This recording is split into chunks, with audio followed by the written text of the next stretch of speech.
All Hit Radio.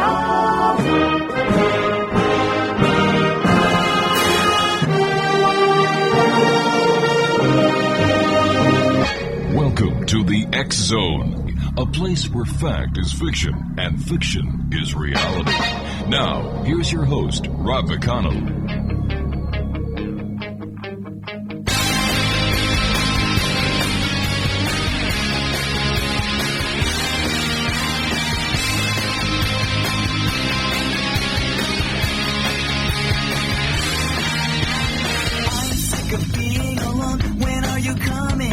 Just a glimpse of your face. I can remember smelling your hair. I'll meet you anywhere, somewhere that no one can retrace, somewhere where no one will know our faces. She has two arms to hold me, four legs to wrap around me. She's not your typical girlfriend. She's my alien. Welcome back, everyone. My name is Rob McConnell. This is the X Zone on the Talkstar Radio Network, coming to you live and around the world from our studios in Hamilton, Ontario, Canada. Toll-free worldwide, 1-800-610-7035. Email xzone@xzoneradiotv.com. On MSN Messenger, xzoneradiotv@hotmail.com. And our website, www.xzoneradiotv.com. Now, for all the latest news on Paragators TV, www.paragators.org.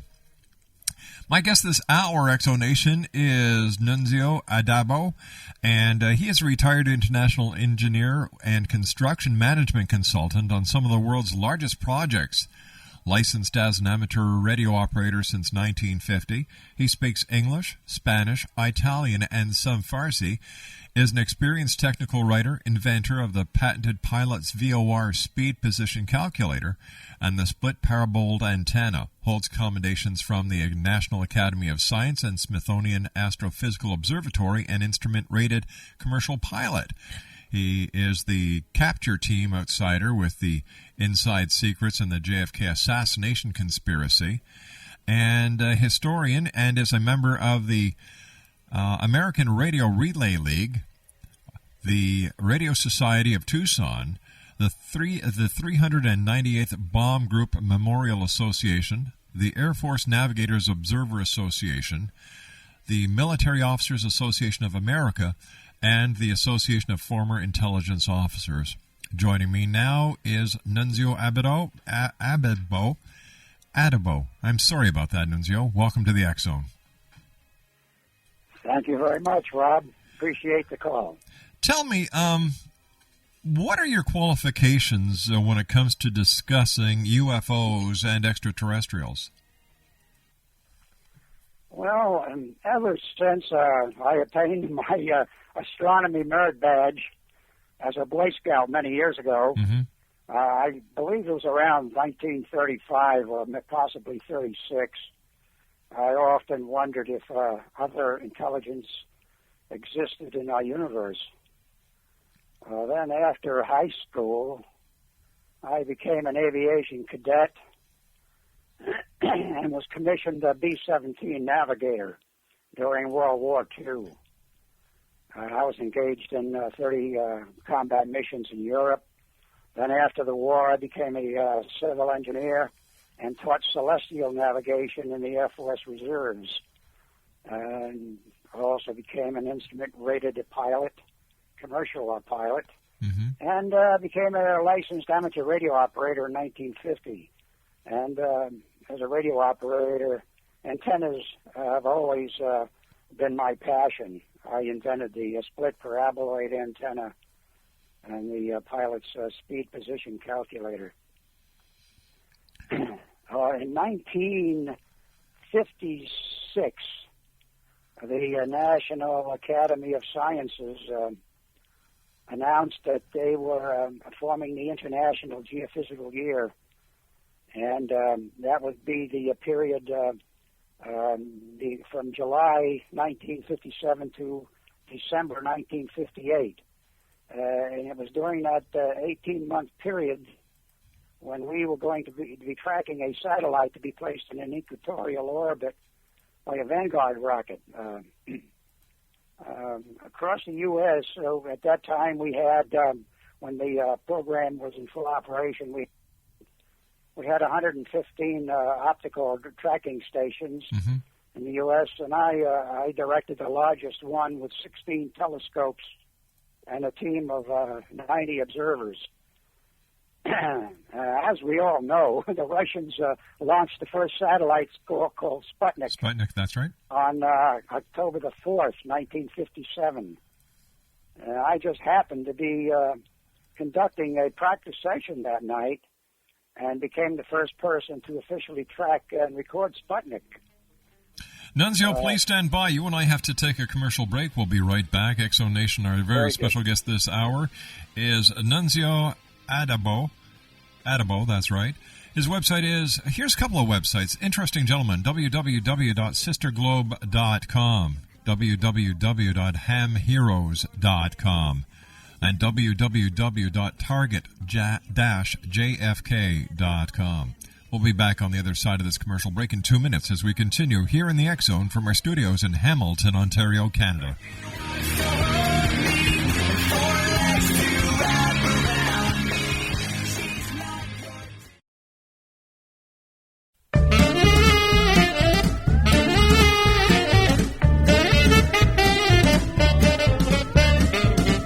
Love to an alien, the Roswell last night. We strolled along together in the pale moonlight. I had a funny feeling that something wasn't right. I made love to an alien last night. When she gripped my hand, I was feeling mighty fine, but her fingers with mine would not intertwine. When I bent down and gazed into her eyes, they were big as donuts and blacker than the sky.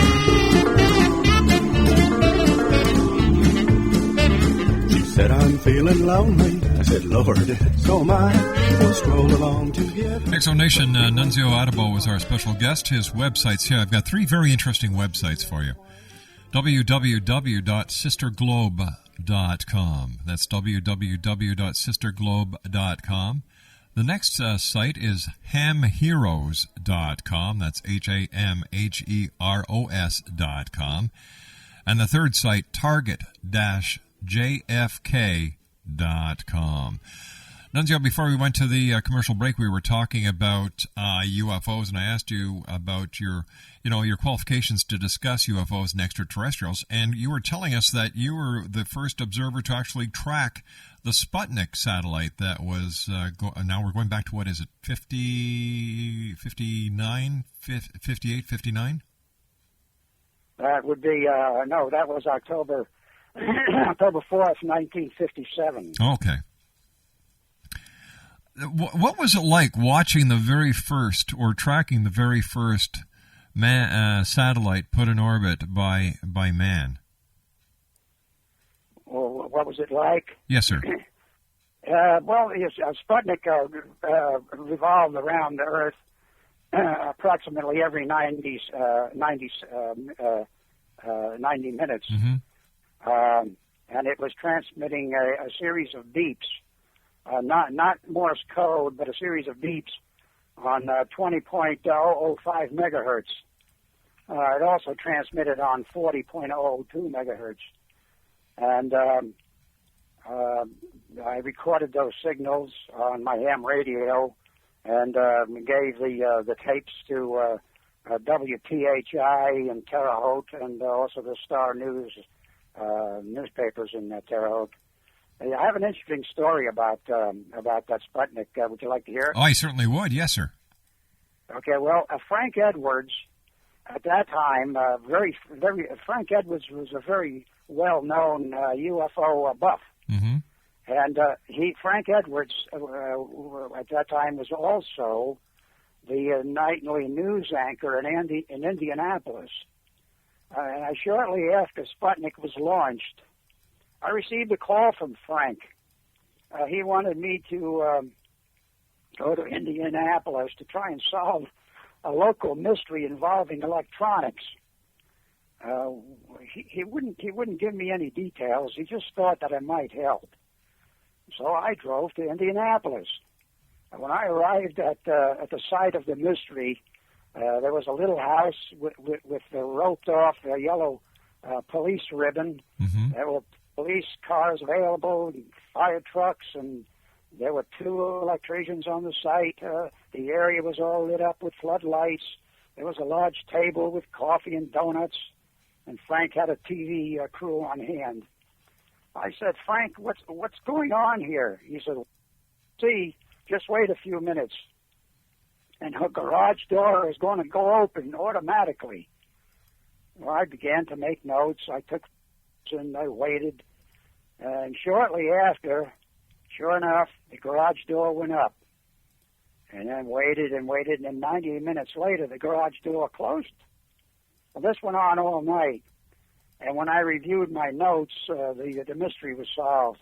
Every time Sputnik passed overhead, its signal would trigger the lady's garage door, and it would open it. And then on the next pass, it would shut it.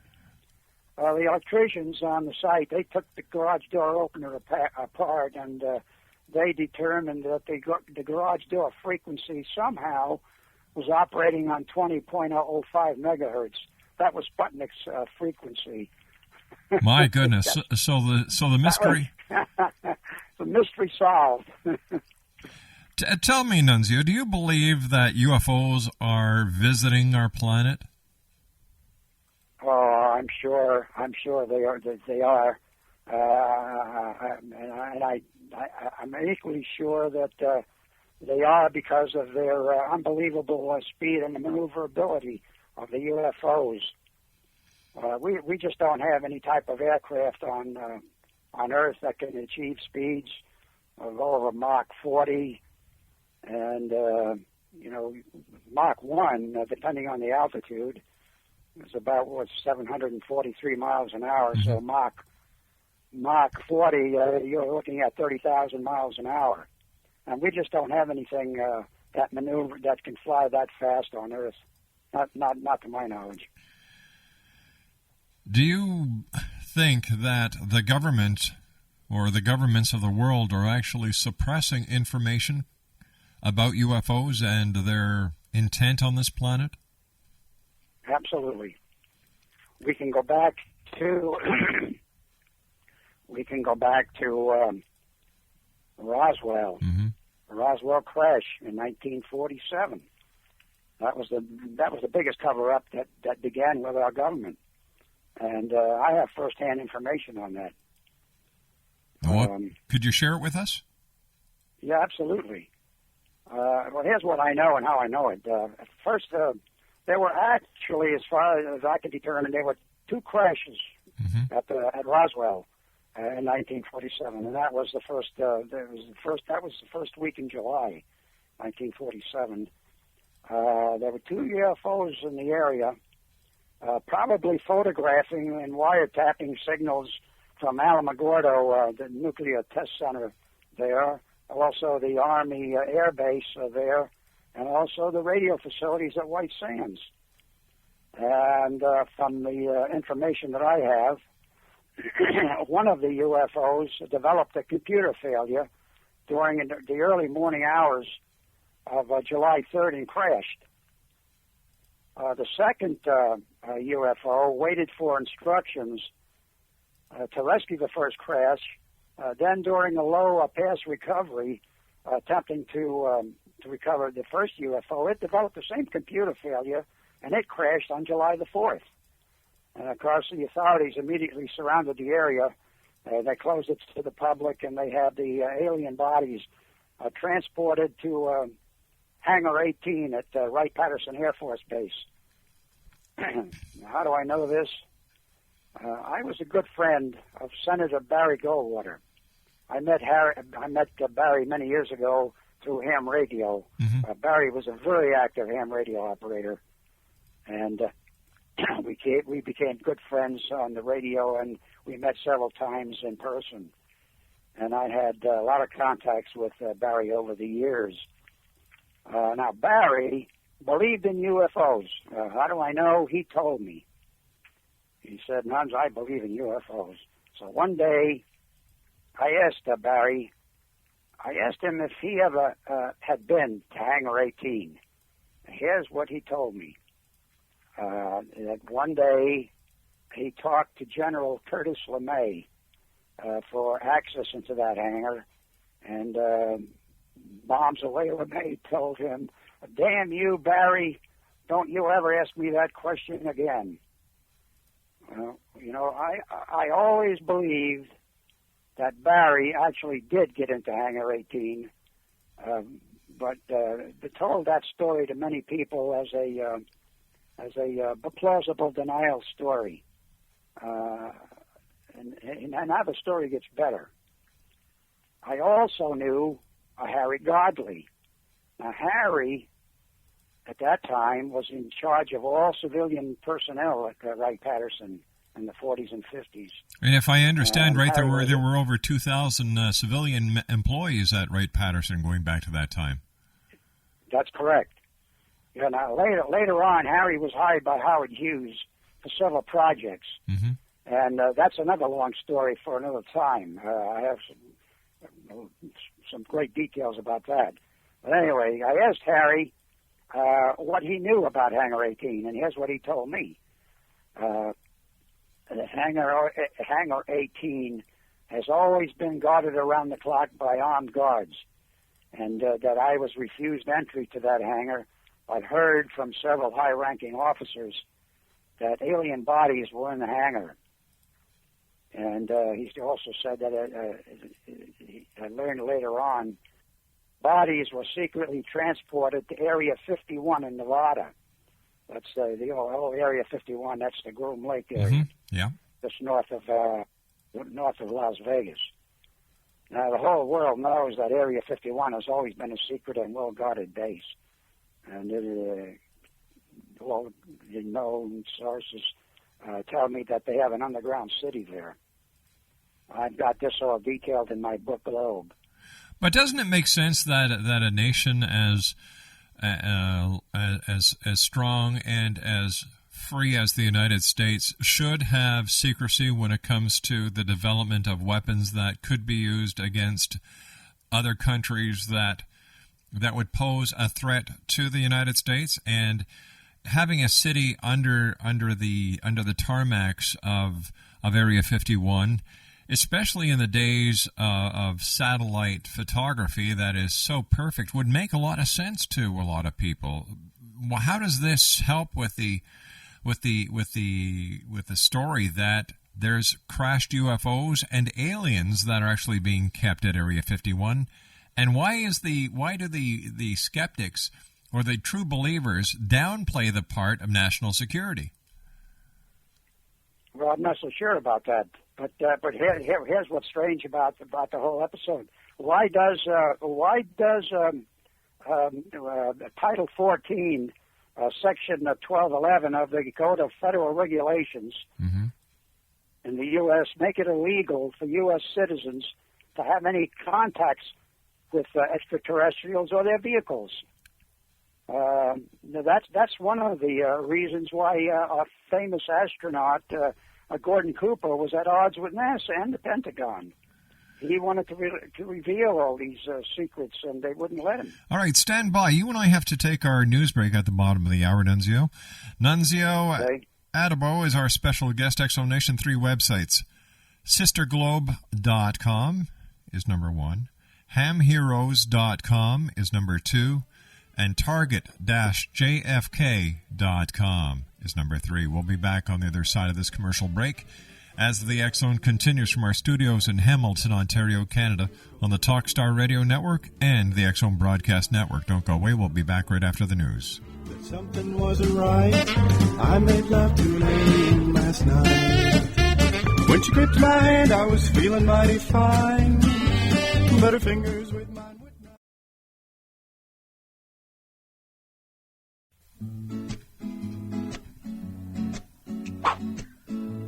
So, I went back to the doctors because when I needed a second opinion, and I went back and told him he was a good doctor, but he wasn't there. I got some woman in a white coat standing there. I said, "Excuse me, but who are you?"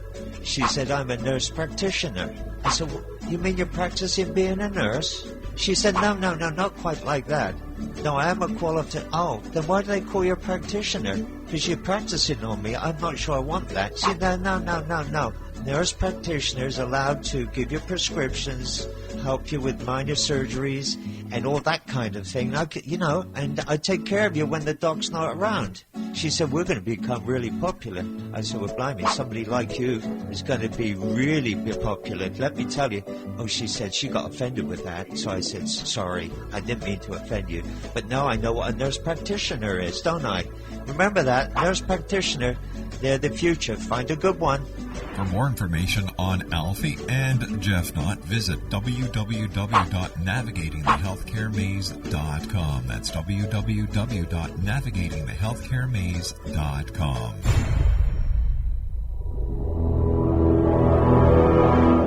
The X-Zone radio and TV show is largely an opinion talk show. All opinions, comments, or statements of fact expressed by Rob McConnell's guests are strictly their own and are not to be construed as those of the X-Zone radio and TV show or in any manner endorsed by Rob McConnell, Relmar McConnell Media Company, Talkstar Radio Network, its affiliated stations, or employees.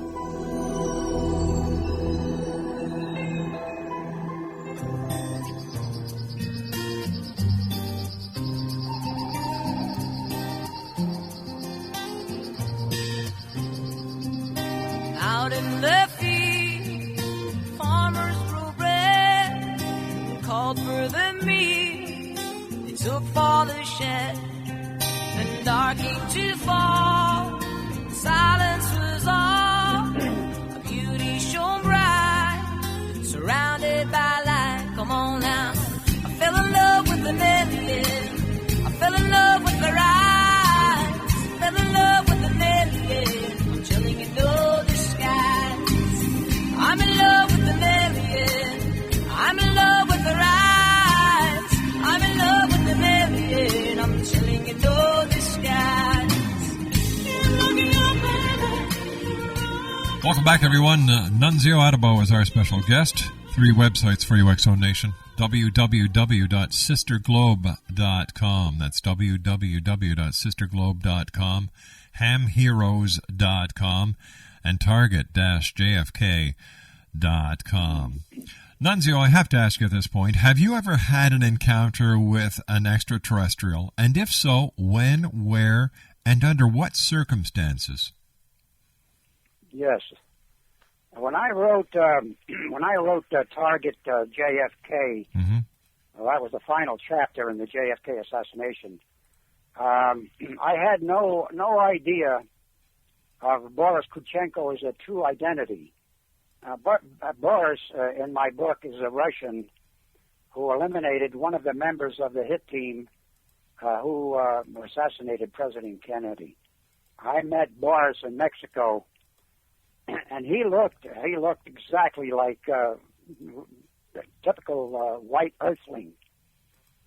I learned when I wrote Globe that Boris was an extraterrestrial from Globe, and that his son Boris Jr.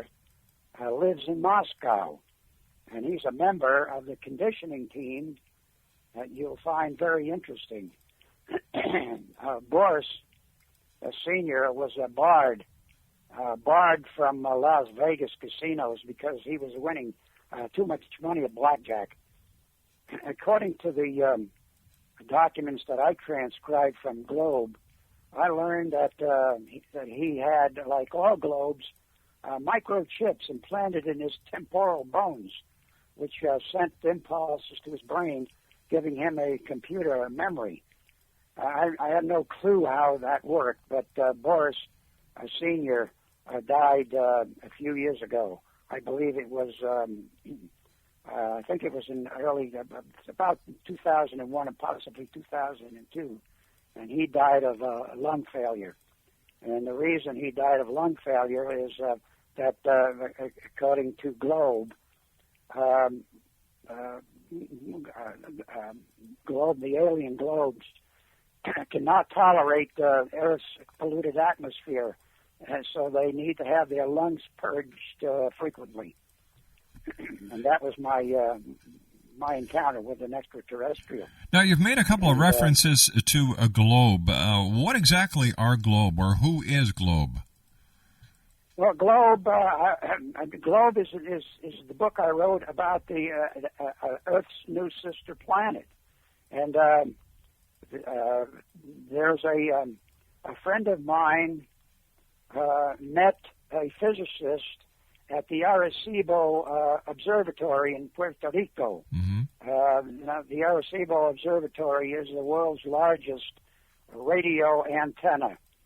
Arecibo antenna is a spherical dish embedded in the ground, and it's a 1,000-foot diameter dish that sends signals to outer space in hopes of making contact with aliens.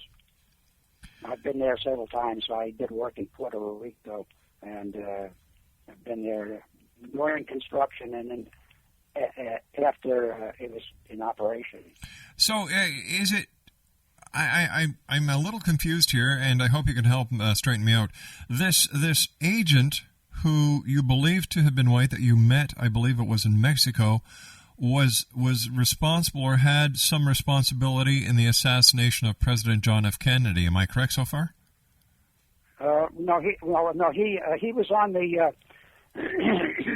my whole book, Target JFK, mm-hmm. is the story of the JFK assassination solution, and it involves a friend of mine that I met many years ago when I returned from a trip from South America, and the Russian Boris Krutchenko happened to be a member of his team, and that's the team that eliminated the hit team that killed Kennedy.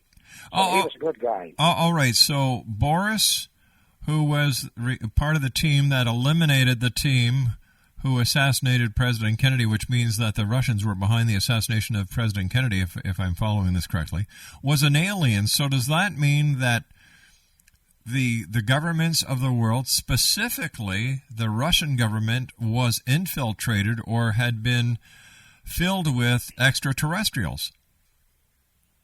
Well, no, I don't think that's true. I don't think that the Russians had anything to do with the assassination. It just happens that Boris Krutchenko happened to be in Mexico City when Lee Harvey Oswald went to Mexico City mm-hmm. to the Russian embassy, and he also went to the Cuban embassy. That's when he met Boris Krutchenko, and Boris Krutchenko became a member of Tony's capture team. I got you. And back on February 11th, mm-hmm. 1990, I was an assassination target in Chile. I was shot off a high riprap pile and spent time in 2 Chilean hospitals and physical therapy in the U.S. And it was Boris Krutchenko who poisoned the man who tried to assassinate me. That's how I met Boris. Why would someone want to assassinate you? Well, because I could identify Kennedy's killers. Now, that's written in my book, Target JFK. All right, who was responsible for the assassination of President Kennedy? Well, it's a conglomeration of organizations, starting with the mafia, the oil syndicate, and a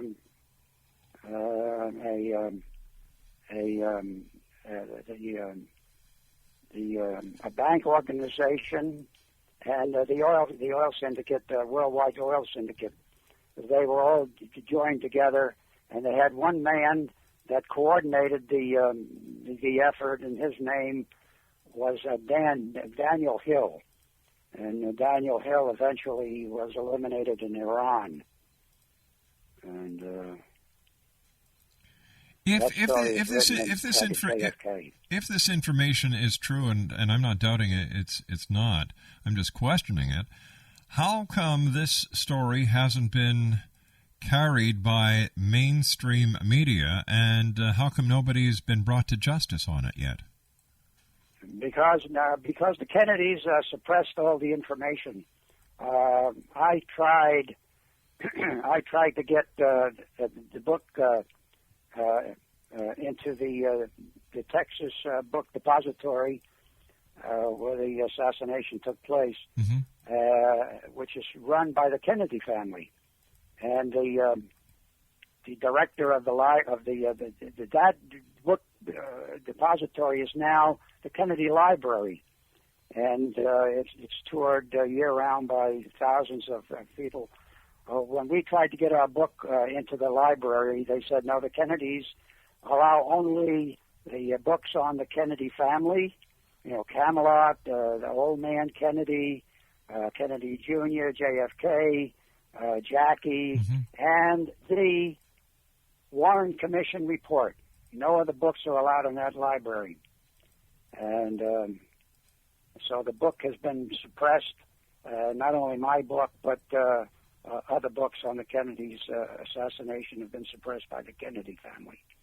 Why would they want to have this information suppressed? Why wouldn't they want the world to know who killed President Kennedy? Well, apparently it's going to be revealed in 2038. 75 years after the assassination is when they say they will release the records. And, of course, I'm not going to be around then. And neither will most of the people that knew anything about the assassination. It'd be 2038 when the records will be released. And that's when they'll find out who did it. And it was a team of assassins that were Bolivian assassins. There were 9 members on that hit team, and my friend's capture team eliminated all of them. What was the role that Lee Harvey Oswald then had in the assassination of President Kennedy? Lee Harvey Oswald was given a contract not to kill Kennedy, but to shoot the driver of the motorcade, and with the object of slowing down the motorcade and stopping it, and then Carlo Perez, who would be on the Dow Tex building, would take the final shot from the Dow Tex building while the motorcade was stopped. Well, Oswald suspected that he was being set up as a patsy, and when the motorcade made the final turn onto Elm Street, he chickened out and went down to the little coffee shop on the ground floor, or second floor rather, and his backup, which was a guy by the name of Gabriel, was his backup. He's the one who actually took 3 shots to shoot the driver, and the first shot missed. I believe it was the second shot that hit Johnson and not Kennedy. And during that day, there were actually 7 shots fired. 7 shots, but only 5 of the shots were real shots. The other 2 were remote charges that were placed in the grassy knoll and the trees, remote control charges. So there were 3 shots from the Texas Book Depository, 1 shot from the Dow Tex building that hit Kennedy in the back of the head, and then another shot from the grassy knoll by Dan Hill that I mentioned was the organizer of the group, and he took the frontal shot. Oswald was supposed to go out the back door of the book depository, and he knew that there was something going on, and instead of going out the back door, where he was going to be shot by Dan Hill, and then Dan would take the credit for killing the man who killed Kennedy, and Oswald went out the front door. And he went out the front door, and nobody stopped him. He went to his boarding room where he picked up his revolver, and he went to the theater. And he went to the theater to pick up his money. He had this contract for $25,000 and he was supposed to pick up his money. Well, he would. Then that's when he was apprehended by the police. Was Jack Ruby part of the plot, or was Jack Ruby just a person who loved President Kennedy who got caught up in the emotional swing of the events? Yeah, Jack Ruby was also a patsy, set up by Dan Hill. Dan Hill brainwashed him to believe that Oswald was the one who actually shot Kennedy, and so he had a contract to kill Oswald, and he did. And of course, Jack Ruby was an ex-mafia hoodlum who ran the Carousel Club in Dallas, and he was in with all the police. He'd give the police free drinks and free access to some of his girls, and so he could come and go through police lines without being stopped, and that's how he got into the basement to assassinate Oswald when they were getting ready to take Oswald into another cell. Nunzio, please stand by. We've got to take our final break for this hour. Exo Nation, very interesting, gentlemen. Nunzio, ADDABBO. Here's some websites.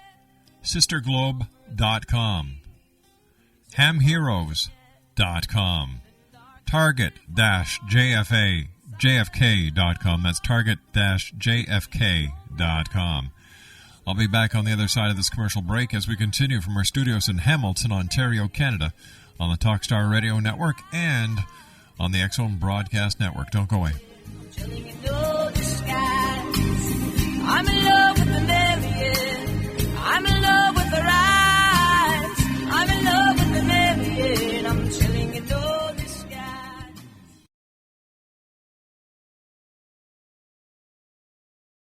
I shot the sheriff, but I did not shoot the deputy. I shot the sheriff, but I didn't shoot the deputy.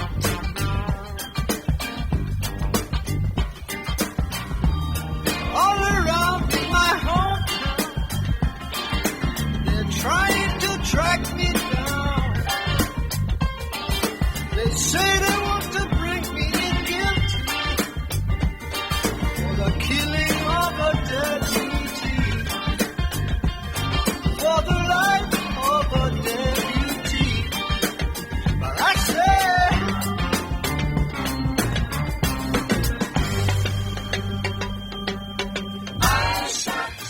And welcome back, everyone. It's been a very interesting hour here with our guest of this hour, Nunzio ADDABBO. His websites are SisterGlobe.com, HamHeroes.com, and Target-JFK.com. Tell me, Nunzio, one question I've always wanted to ask someone, is there a connection between extraterrestrials and the Bermuda Triangle? Oh, yeah. I have the report. When I wrote my book, Ham Radio Heroes, during my research, I received many letters for ham radio operators that wanted to be in my book. Now, two of those letters were from operators that heard signals in the Bermuda Triangle on 652 megahertz. And one was a maritime mobile, the other was an aeronautical mobile. Now, what makes that interesting is that, unusual is that 652 megahertz happens to be TV channel 44, and there's no such channel broadcasting in the Bermuda Triangle on that frequency.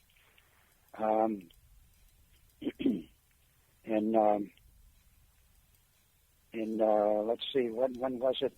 This would have been in the early 1980s is when I received these reports about the signals coming out of the Bermuda Triangle.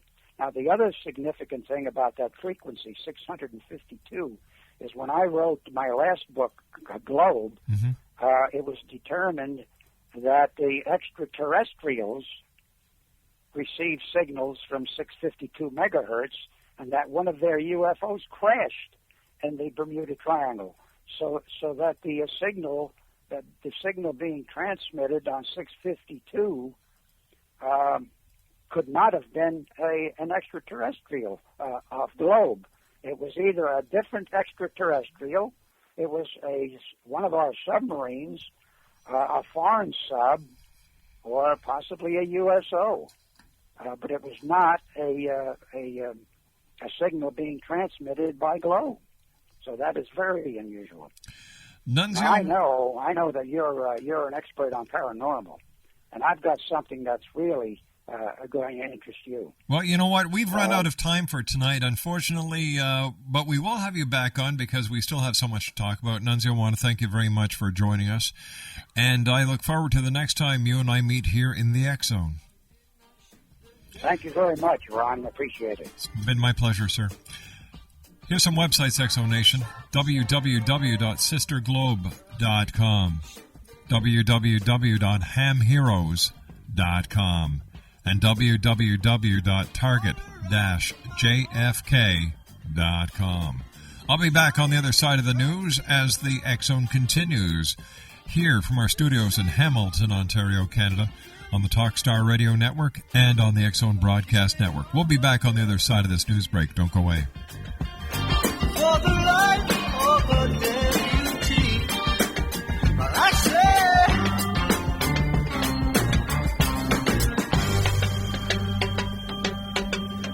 shot the sheriff, but I swear